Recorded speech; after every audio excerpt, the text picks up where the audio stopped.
Right, the two semi-finals of the 2022 Euro Hockey League have been played, and it's fair to say that in both games the winner was known pretty early on. But I think it's fair to say that both teams have had a somewhat easier road to the final. Not to take away from the teams that they have played, but it just seems like there's a league above everyone else in which Köln and Bloemendaal reside.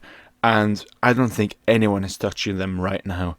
Now, let's start with Bloomingdale against Club de Campo, because that was the very first game. And this game, in my opinion, highlights what Bloomingdale exactly is trying to do, which is get those goals early on, put the pressure up high. If you need to focus on a few players in particularly, they are Krohn, they are Swan, they are Brinkman. The three guys that did score yesterday are also the ones that are most likely to score in the final.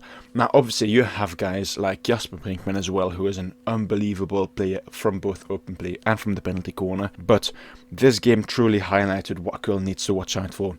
Bloomingdale is very well known for an attacking game, for a very strong defense. Obviously, with guys like Van Doren and Surbiton, you're going to have that, but you need to bring the game to Bloomingdale in order to be able to get something out. That's something which Club de Campo tried. That is something which Terrassa tried, but simply could not do because the level of their players, their individual players, are just not strong enough yet to be able to take the game to Bloomingdale. Bloomingdale doesn't really struggle under pressure per se, but they do struggle under continuous pressure. They do struggle once that pressure lasts for more than a minute, for 2, for 3, once they are stuck inside their own 50, once they are stuck inside their own 25, getting frustrated. That's when Bloomingdale is really gettable. But can Köln do that? And that's what we go to the other semi-final, the game against Surbiton. Now, I think it's fair to say that Kampong is a better team than Surbiton, and therefore we should perhaps look at the game against Kampong to see how they will need to perform in order to be able to get something against Bloomingdale. But let's discuss the semi-final first. So, I think the best way to put it is that the semi-final between Köln and Surbiton was lopsided. Köln went on the attack very early on, knowing that if they got those few goals early on, they could take the level down a notch, use the rest for the game tomorrow against Bloomingdale, make sure that their players don't get injured, make sure that the players aren't burnt out for tomorrow, and they executed it to perfection. 3-0 after the first period. I think it's very fair to say that if Köln really had tried, pile on the misery, it could have been 6, 7, 8, 0, not 1-0.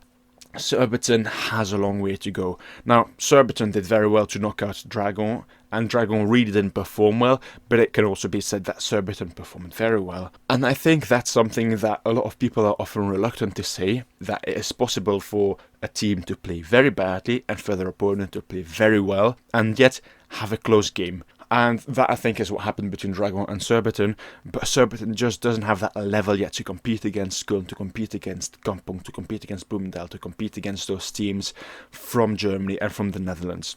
If we look at the game between Köln and Kampong, I will try and make an analysis of it, so I won't discuss it too much here. It was a dominant performance for Köln, both defensively, offensively, tactically.